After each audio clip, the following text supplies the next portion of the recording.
Hi people, Moino Wade again obviously. As always and as usual, it's been ages since I have done a book review. So on the one hand, I am hypothetically psyched to do another book review. I'm metaphorically excited. On the other hand, I don't give a rat's ass, honestly. But yeah, here goes. I am going to review, as you can tell based on the header, a Golden Dawn essay. So an essay from the Order of the Golden Dawn, called The Book of the Black Serpent. I repeat, The Book of the Black Serpent. Now I'm going to read the introductory version of it so that you see what time it is. This is a version of an essay published around 1900 for initiates of the Golden Dawn Isis Urantia Temple. The original essay concerning the Clifford can be found in R.A. Gilbert's The Sorcerer and His Apprentice, and Steve Savedow, that's spelled S-A-V-E-D-O-W, Steve Savedow's Goetic Invocation, The Magician's Workbook, Volume 2. The following text was provided in Trident's edition of Grimorium Verum. Several editions have been made and some editing has taken place. And then it simply says that it was most likely edited by a guy called Phil, but I don't know what his last name is. It just says Phil and then it cuts off. Now, before I continue, you can find a copy of this linked in the description of this video. I'm not going to read everything because it's a whole lot. I'm simply going to give you viewers the gist of it, and then I'm going to tell you what I'm going to actually review it. I'm going to get down to the reviewing. Now, by default, it starts out with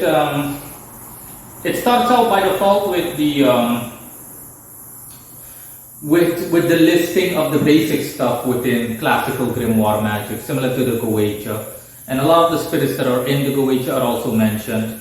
The foundation of the work, etc. By default, it says that you need to abstain from all things of a sinful nature. But it also says that you do not need to remain pure, in the sense that you don't need or chaste or chaste. So you don't need to abstain from sex. And it just goes on and on and on. But the point is that you need to abstain from general sinful things, such as the company of people, all things of an entertainment nature, etc., etc. And then it goes along with the instruments of the art, the tools that you're supposed to use, so magical implements, the configuration of the temple, with how big your temple needs to be, blah blah blah.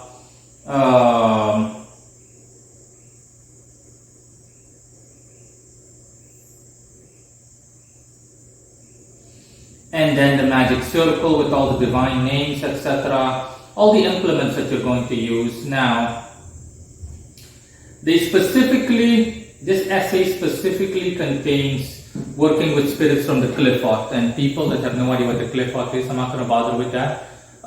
Check the link in the description of this video. It's an article called Climbing the Kabbalistic Trees. The Clifford, most of you watching it already know what the Clifford is. It's the anti-sphere of the Tree of Life within the Kabbalah.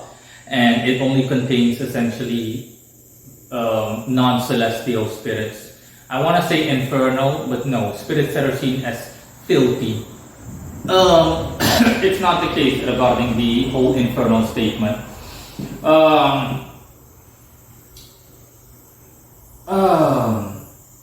And it is really just overblown. I'm not going to lie to you. I'm going to start giving my review right away. There is a part where they mention, it's on page 6. The Clifford, these be they who be unclean and evil, even the distortion and perversion of the Sephiroth, the fallen restriction of the universe, the rays of the coils of the stooping dragon. 11 are their classes, yet 10 are they called. 7 are the heads, yet an 8 ariseth or ariseth. 7 are the infernal palaces, yet do they include 10. And it just goes on and on and on. There is mention of in the Tree of Life and the Garden of Eden and the serpent that essentially, I think the serpent that, there is a mention of a serpent in any case. Yeah, it's specifically the serpent that tempted Eve, the snake that tempted Eve into eating from the apple. Blah, blah, blah, blah, blah, blah, blah. And then it just discusses infernal habitations. And then they discuss specifically the categories of spirits that are called by different names.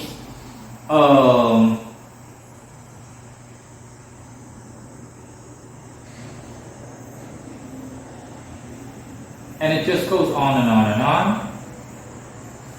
And then you have the mention of the traditional rulers of the Qliphoth on page 11, etc. And then the 12 signs, the astrological signs, mentioned specifically, divided into 3 subsections per zodiac sign. Or let me see, is it 3? No, you've got, I don't know how many there are specifically. You've got 5 for Aries, or 6, sorry. You have 6 in Taurus. Yeah, I think it's 6 for all of them. Yeah, it's 6. They're all divided by 6. And then all the spirits mentioned in the Goetia are mentioned. And it's laughable, honestly. Because a lot of these spirits are called archdemons and whatnot. I'm going to give you an example. Let me see. Where are you?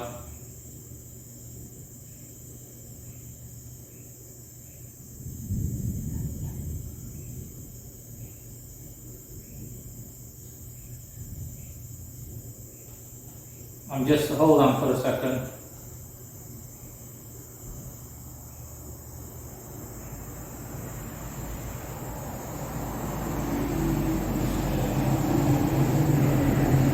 I'm going to give you an example.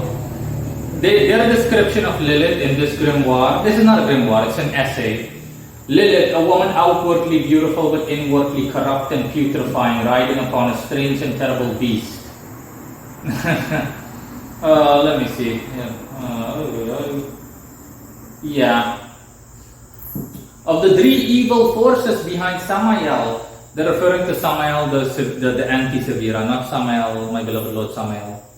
The first is Gematriel, whose form is that of a vast black man-headed dragon serpent, and he united under him the force of Keter of the infernal and adverse Sephiroth. I'm not making fun, but it's hard to not make fun of this thing. The second, a black bloated man-dragon Belial, he denieth a god, and he united the forces of the adverse Chokmah. It just goes on, okay, that's enough. Okay. That's enough. Okay, please close. Okay. Now, this is dating from the 1900s with additions made. Now, my review of this essay, right, people? I remember I downloaded this essay when I was a beginner. It was so long ago that I don't even remember let me see when I first downloaded it, if I can find the date. This thing, I mean, me being who I am, this thing is offensive, honestly. Modified Sunday, September the 28th, 2014. Yeah, I downloaded this 9 years ago. So by my standards, 90 years ago, 90. And it's, again, back in the day, I was simply, like I said, when I was still a beginning, I wasn't even an occultist, I was an occult enthusiast. And I was attracted based on my horrible state of mind back then to negativity in general. So, sorry, I had a lot of black magic stuff and things related to everything that's dark and chthonic and whatnot. So yeah, this essay, I don't even know where to begin in a matter of speaking. This essay is almost offensive to me being who I am. But of course, like I said, you have to start somewhere. Now, as far as I can tell, this thing is very much similar to the Goetia, but you've also heard that. In this essay, it simply outlined how to practice traditional classical grimoire magic within the scope of the Lesser Key of Solomon, specifically Book 1, so the Goetia, since the spirits of the Goetia are mentioned in it. And it highlights specifically that you're going to work with infernal entities from the Qliphoth, so the anti-Sephira, the Tree of Death. And yet the spirits from the Goetia are used, which do not align, honestly. They don't align. Some spirits from the Goetia are mentioned in the anti-sphere as rulers or inhabitants, but not a lot of them. I'm not gonna lie to you, not a lot of them. I mean, for all I'm concerned, as far as I'm concerned, none of them are mentioned as rulers, but I might be wrong. But other than that, it can also be slightly confusing because it's also said that there are additions made and edits made, or just plain additions, so it's been edited, and some things are taken from the Grimorium Verum in the initial description. Be that as it may, the outline of this essay is very Goeric in nature. It gives the same things, your magic circle, your this, your that, etc., etc. But it's been essentially darkened. By darkened, I mean instead of working more with celestial spirits, you're working with infernal spirits. The only spirits that are mentioned celestially or within a celestial context are the spirits that are are their names specifically that you mentioned, the names of the archangels and whatnot, etc., etc.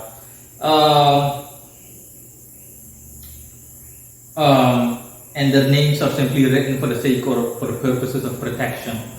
So protecting yourself from everything, essentially from all the negativity you can think of that these so-called demons will take upon you, will inflict upon you.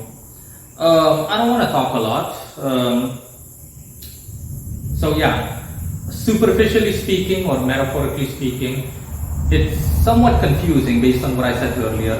The Grimorium Verum, there is mention, and yet it has the outline of the Goetia. This looks like some, honestly, no offense, but this looks like some wannabe dark magician version of like classical Goeric style grimoire magic. And it says that it's from the Golden Dawn, it's an essay from the Golden Dawn. And for the rest, it has nothing but esoteric, darky bullshit plastered all over it. Specifically with the whole concept of the dragon, mentioning of the dragon, and it just goes on. It's just pure crap, honestly. No offense, but it's pure nonsense. At a base level, yes, it is correct within the same way that the Goetia is correct. You need the magical implements. You need to purify yourself, so no sinful behavior. You need to abstain from eating too much food, from socializing with people, from swearing. You need to see to it that you're as pure as possible, essentially, spiritually pure. And being chaste also includes that. So, despite the fact that it's mentioned that it's also part of that, despite the fact that it's mentioned that you don't necessarily need to abstain from sex.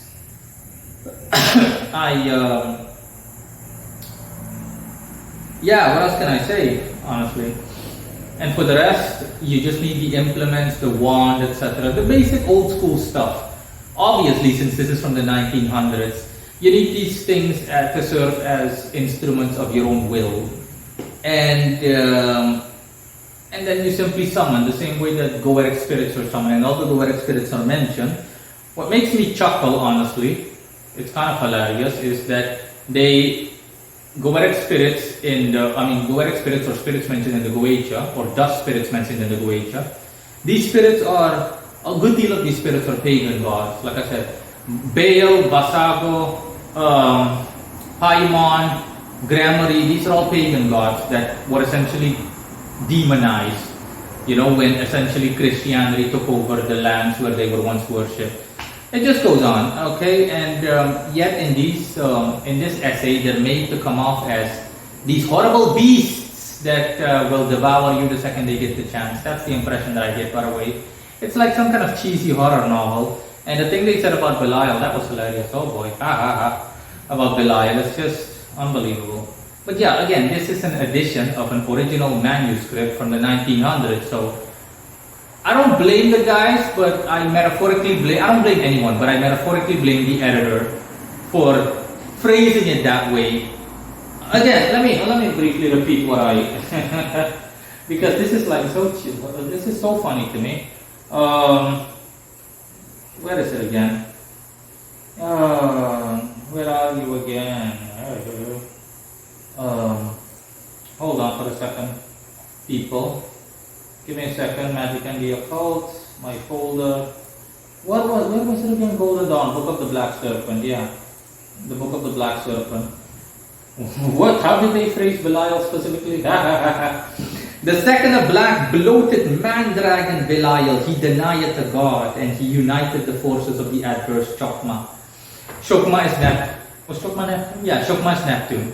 Okay, Bina is Saturn, and Keter is Uranus. Those are the planets that are classically attributed to the aspects of creation, the Sephira on the Tree of Life. Everything begins at Keter, signified or represented by Uranus. And then it's Bina, which is signified or represented by Saturn, and Shokma, which is signified and represented by Neptune. Now, so essentially Belial is like the head of the anti-forces of an adverse Chokma, so the anti-Chokma, the anti-Neptune. It's just laughable, honestly, calling Belial a man-dragon. It's just, wow. This is literally like a freaking cheesy, B-rated, wannabe horror novel. So those are the issues I have with this essay. Believe me, this essay, I literally have not taken a single look at this essay since it was on my computer in like forever. Like I said, literally, when I took a look at it, it was like 2014. I was like, holy shit, 2014. 9 years ago, in 2014, I was still working a normal job, I think as a security guard, and I was still submerged in spiritual shit, honestly. I still had to deal with so much negativity to the point where it could kill an entire country. I'm not exaggerating. You know, I had nothing but negativity flow through me, suicidal thoughts, everything. I was corrupted to the core, so that's why I downloaded this, but it still makes for a good review. In case anybody was actually remotely thinking about taking this thing seriously. If you're a total noob, anybody watching this, if you're like an initiate, you're a total noob, you're a newbie, you have no idea about anything about magic, oh boy, this will not help you. This is at best an interesting read, even if you won't be able to understand a single word that's written here, because you're not a magician and you have no idea about how all of this works. You just think it all sounds cool, as in, oh yeah baby, look, the bloated man dragon, oh Belial, yeah. The only guys that will get a kick out of this are these fucking pathetic ass wannabes that are just that want to practice magic, but they have no idea where to begin and how to begin. For those of you that are watching this, check the link in the description for my Magic for Beginners article, as well as my e-course in magic on how to practice magic and whatnot. For the rest, there's nothing else to say really. The book just goes on and on and on like that, and again, it gives the same outline as the Goetia on how to close off a ritual, etc., etc. But the main, for any magician watching this, the big issues with this book, even if you take into account that traditional grimoire magic is overrated, like I have stated in an article that you could also find linked in the description of this video, the issue with any magician watching this that's familiar with the spirits mentioned in it, some of the spirits that I mentioned, like Belial and whatnot, the issue is here that they demonize all the Goetic spirits essentially, and they make them come off as if they're the Antichrist himself or itself, in a matter of speaking, so metaphorically speaking. And yeah, that's pretty much it. For the rest, there's nothing else to be said. For the rest, it's just classical grimoire magic where you need a magic wand, a staff, a cup, and all the other things that you needed that serve as an extension of your will, or a representation thereof, better said. And yeah, simply summoning spirits in a forceful and coercive manner, which no one would appreciate, even remotely. And I definitely don't approve of any of this. But yeah, I already mentioned that in my evaluation of the Goetia, that you can also find linked in the description below. And yeah, you can also check out the end screen for a couple of interesting things, videos that you might want to watch. Anyways, that is it, and I will talk to you guys later. Bye. Let me just close this off. Yeah, I know this was funny. This was really hilarious. I got a good chuckle out of this at least.